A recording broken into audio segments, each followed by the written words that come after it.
In this video, we will cover what you need to know about Colorado Springs Airbnb laws. I am James, this is Aaron. We are Aaron and James Real Estate, and if you like this content, like and subscribe for more. So let's talk about the Colorado Springs Airbnb laws. It has changed a few times over the last few years. I think it's pretty solid right now. A few years ago, they passed a law to allow Airbnb investments almost anywhere in the city. So you could buy up an entire block of houses and rent them as short-term rentals full time. The city thought better of that and pulled back about a year later, and now they have kind of a bifurcated system between primary residence rule, which we've talked about in various other cities, and then the ability to also still buy an Airbnb investment, but in limited circumstances. So let's talk about the primary residence rule first. It's always important to cover that. If you own your property and you are there for 185 days or more of the year, so if you own 2 properties in 2 different states, or if you just live in Colorado Springs and that's your house, but you travel a lot, as long as you're there for 185 days or more, you can rent out that primary residence. Also, if you live there full time, but you have a basement space or a bedroom that you want to rent out, that is fine as well. No issue there. The investment is a little bit trickier. There are some things that you want to look for when you're trying to do an Airbnb investment. Yeah, there are basically 2 criteria that you have to meet if you want that Airbnb investment in Colorado Springs. The first one is not as difficult. It has to be some kind of multi-unit zoning, R2, R3, R4. Surprisingly, there's a lot of single family houses, so just regular houses, not even duplexes, that fit into that zoning. The second criteria is much tougher to meet.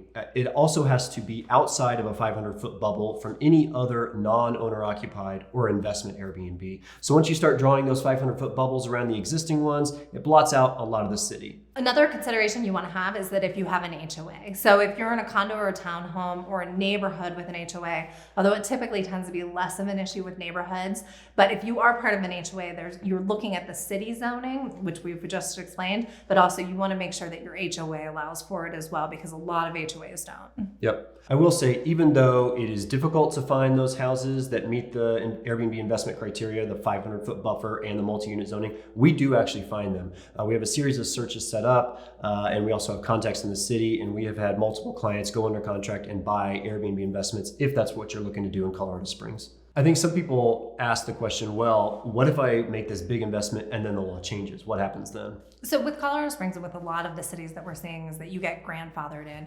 And the reason for that is because you've spent a lot of money based off of information that you got off of the government's website. And so for them to change it on you is pretty problematic, and they might get into some lawsuits for that. So in the case of Colorado Springs and some of the other cities, we're seeing people that had existing Airbnbs based off of that information, and they are allowed to keep them, but it just changes moving forward. A lot of our clients have had a lot of success with this. It's one of the few ways that you can still cash flow in this market. You know, the prices have gone up so much, the long-term rents have not caught up quite yet. And so if you're looking to capitalize on the appreciation that this market can give you while also getting some cash flow, a short-term rental is a pretty good way to go. I think the other reason why this is very popular is because it's a really good way to use an existing asset, or if you want to buy a house, and help curb the stress of how expensive the mortgage payment is going to be. This is a way to have someone else help you pay your mortgage. And so I think a lot of our clients like it for that reason as well. So if you are looking for a short-term rental investment property in Colorado Springs, or just to buy, sell, invest in any other way,